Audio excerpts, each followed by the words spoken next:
Welcome back.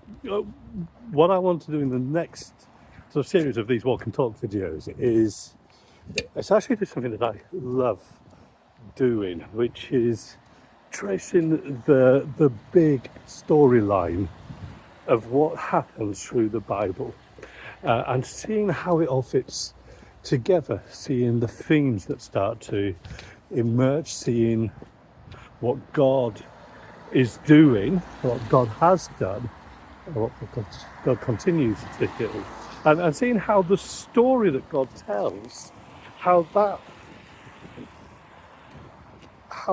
gives us a bigger and greater insight into who God is, who we are, where we have come from, our origins, creation, and where we are heading to, the goal, that new creation. And so those big kind of systematic theology themes come up, those big questions around systematic theology come up and are answered when we look at what we really tend to call biblical theology. That's the kind of the technical term for it. Systematic theology is about how we get these big themes, these big doctrines in place. Biblical theology is about unpicking the whole story and seeing how God's revelation unfolds. Retelling, not unpicking, retelling that story. Well, when we're thinking about the story,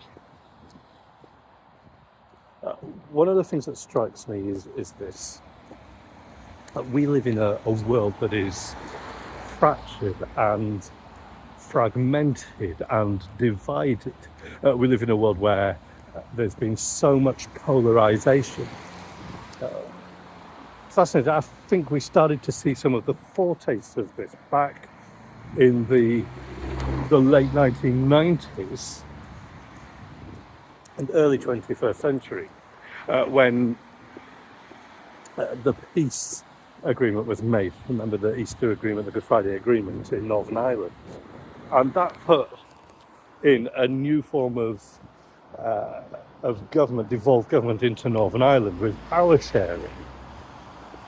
And you had what were recognised as the kind of the main representative political parties in Northern Ireland, the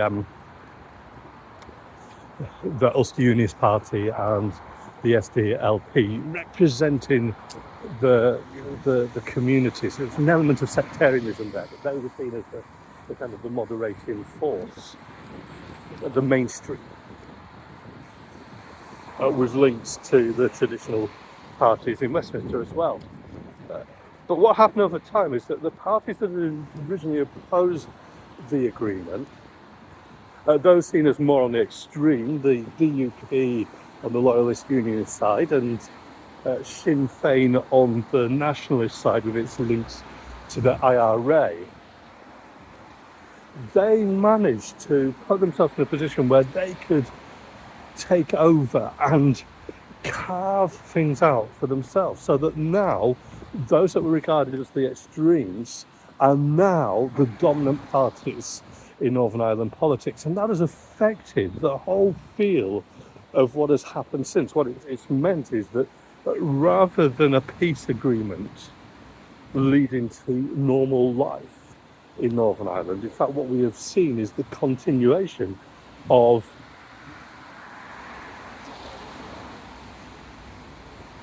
the troubles by different means. So you don't have the bombs, you don't have the shootings, you don't have the terrorist incidents on the mainland, but you still have a lot of the fear, a lot of the sectarian control, all those kinds of things still in place, never really dealt with. But that kind of story of the extremes beginning to dominate as society fragments and entrenches itself is increasingly being seen across Europe and around the world. The rise of both the alt-right in mainland Europe and balanced out by the far left. The centre has not held. And the United Kingdom, whatever was happening in Northern Ireland, what was happening in Scotland and Wales, the United Kingdom as a whole has generally seemed to hold back from that kind of fragmentation and splintering until the last general election in 2024. And what we then saw was, after that, the surge by reform, which means that the traditional centre-right party looks like it's been replaced by Reform UK and Nigel Farage.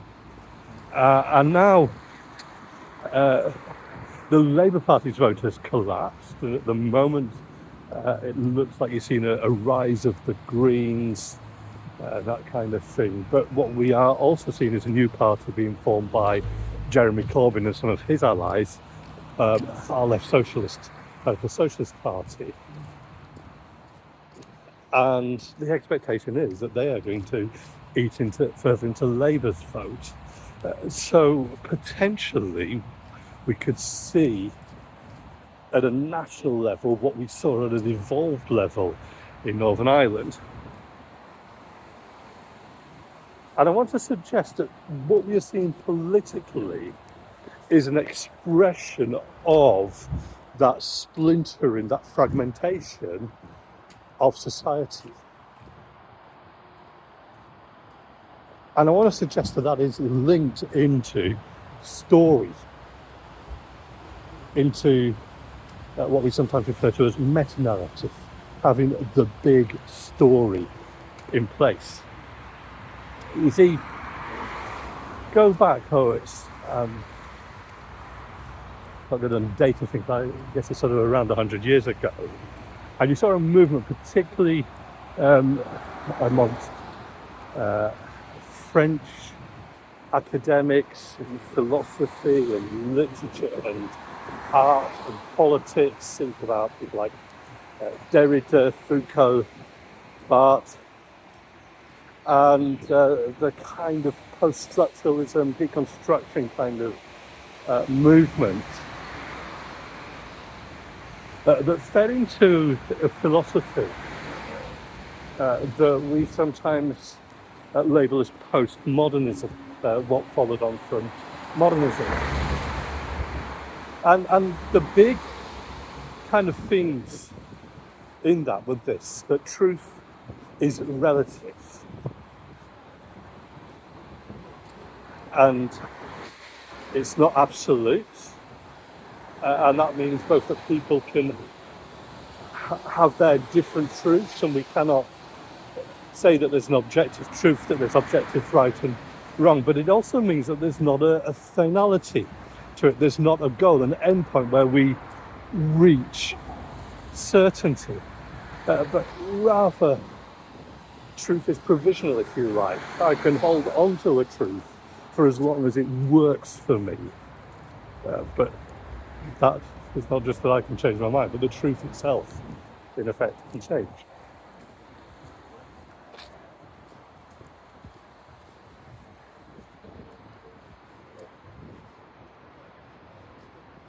So that's one factor. Then, truth is relative. I have my own truth. Add in a second theme.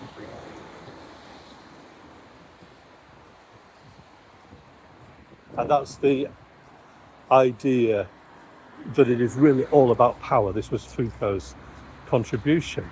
So that knowledge and truth is actually weaponized. It becomes about how those with power control and subdue those without power. And that's why you see this kind of the idea of decolonizing academia and culture and that kind of thing. Truth is weaponized. Truth is about power. Power is about control. Power is a negative, illegitimate thing. And then the third thing is what Barth taught about as he used the term the death of the author. And this arises, I think, partly out of something which I think we would say there is truth in. So there's a concept called intertextuality. And that's the idea that whenever anybody is creating, whether that's writing, both fiction and non-fiction, when they are painting, or they're creating music, that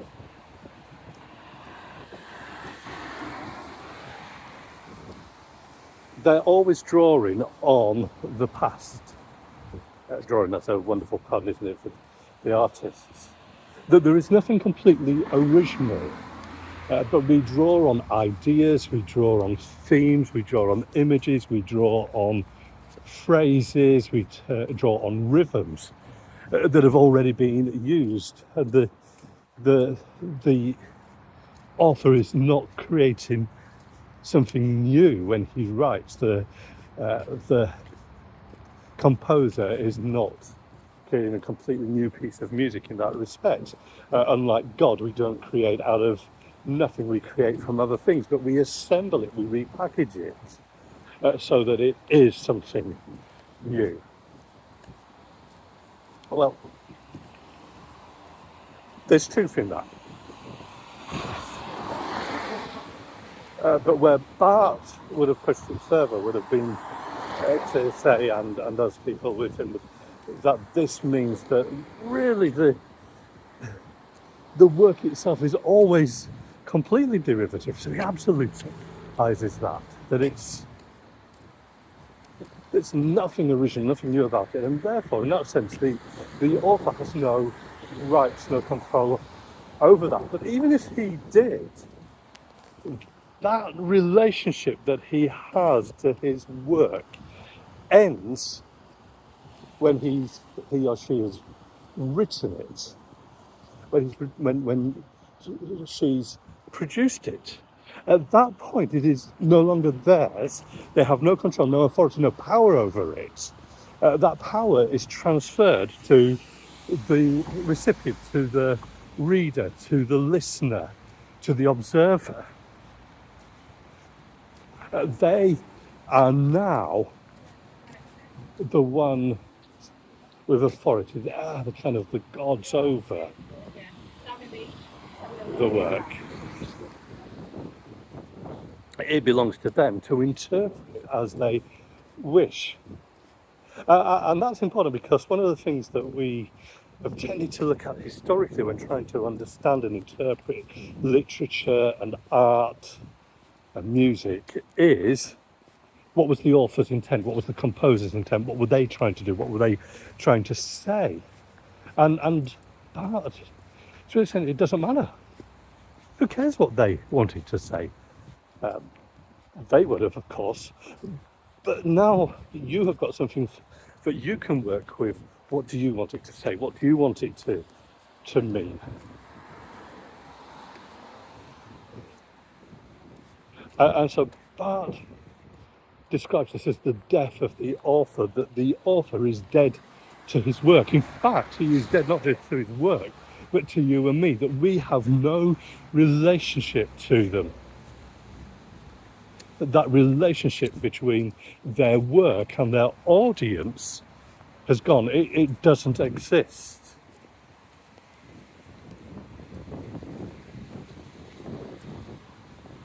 It's of no consequence.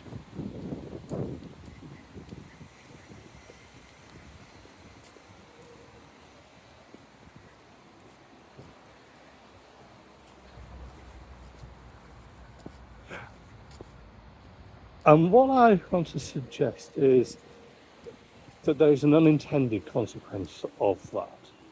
Or maybe it's an intended consequence for some. We think we have killed the author, but we've also killed the story. And that works on the the micro level, in terms of individual texts, individual works of art. And where initially this was a method of analysing and understanding and interpreting the present and the past, it also has become something prescriptive, so it actually shapes the future. Because if you put those things together, that radical pluralism, relativization of truth, that resistance to power, of course, that comes up in critical theory, doesn't it? Critical race theory, that kind of thing. And the death of the author, and then finally the death of the story because of that, or the death of the story is a consequence. It affects how people tell stories, it affects how people write, it affects how people paint, how people compose, how people produce. And so one of the factors we've seen is that when people produce something, I think we see this particularly with TV, dramas, with films, with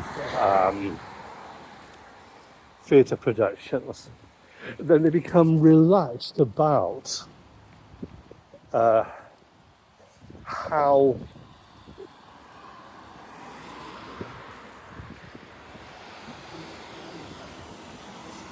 what they produce relates back to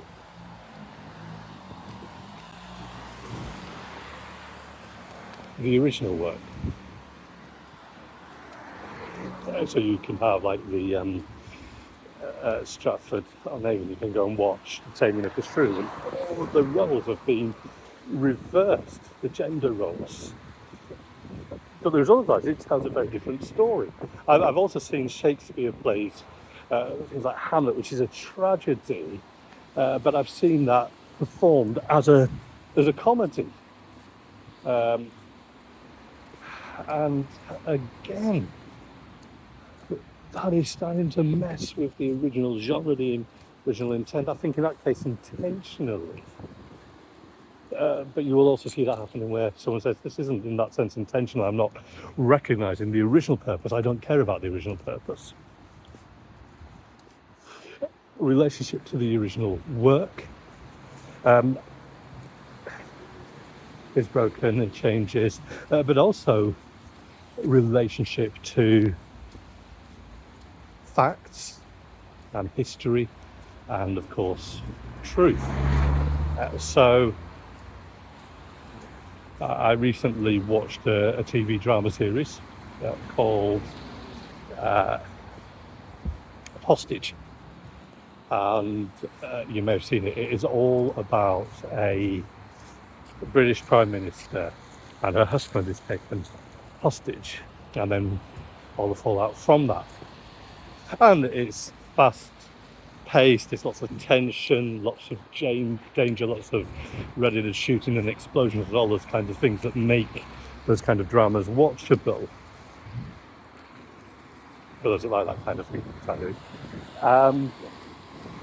but at the same time, you get the impression that the researchers haven't done their research, haven't bothered, because they've managed to do things like create a set that looks like, realistically like number 10 Downing Street. I can confirm to that because I've been inside there, and that looks like the House of Commons for things like Prime Minister's questions and those kinds of things. I've seen the show, but we've all seen it on TV. In that sense, it's unavoidable to get those bits wrong. But a whole host of things about protocol, about security details, about how government works, about how national security works, all those kinds of things are just thrown out of the window. And I guess a lot of people that will know those kinds of things will say, it doesn't matter, I've still enjoyed the drama. But if you do know a little bit about it, actually, it's really frustrating because it makes the whole plot implausible. The kinds of things that happen just wouldn't happen.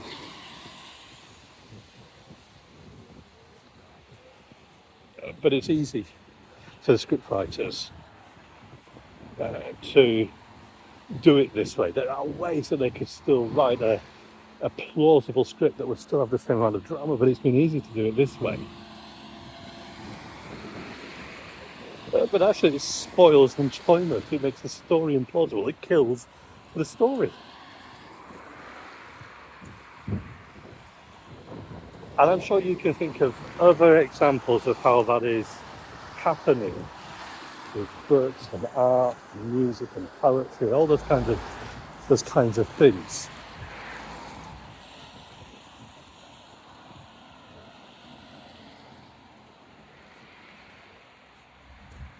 On a side point, I've often argued that you need the rules in place to do all the fun breaking of the rules. You know, things about poetry that where people say, oh, it doesn't have to rhyme, it doesn't have to scan, it doesn't have to have rhythm and all those kinds of things. Anything can be a poem. And I would say that once you say anything can be a poem, nothing is a poem. That whole thing is this a shopping list or is it a poem? It's a shopping list.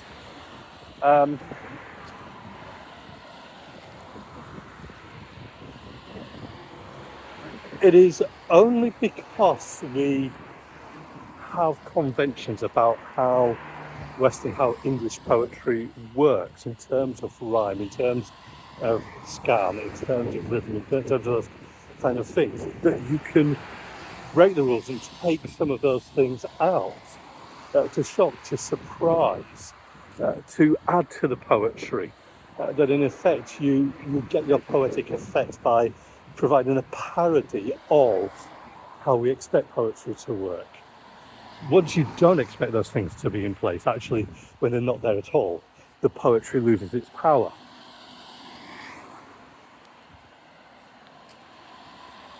So there are things happening on a micro level to culture, to art, to how we think, to how we reason.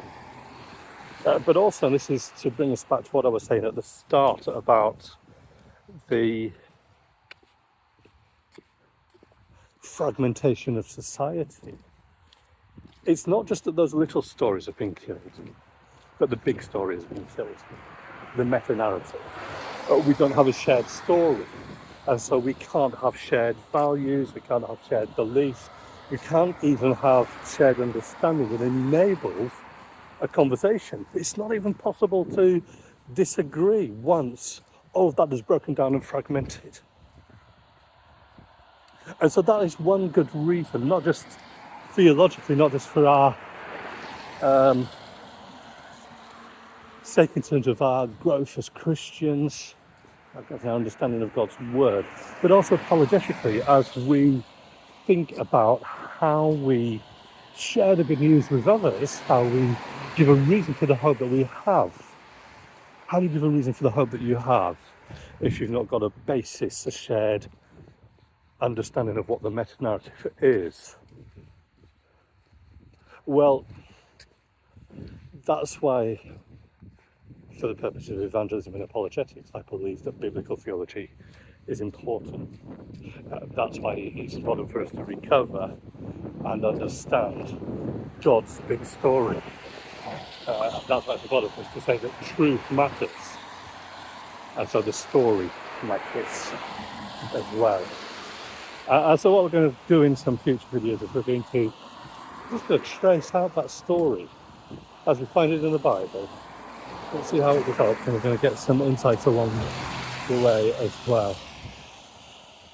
And what we'll do is I'll tell a bit of the story. That means that I'll simply just retell it as we go along. That means that hopefully there will be bits that will be accessible to children and young people, bits that you can listen to with your family, even if they're not able to tune into and get hold of all of the analysis and argument that comes as well. But hopefully this will be a resource. It could be used with families. So thanks for watching in.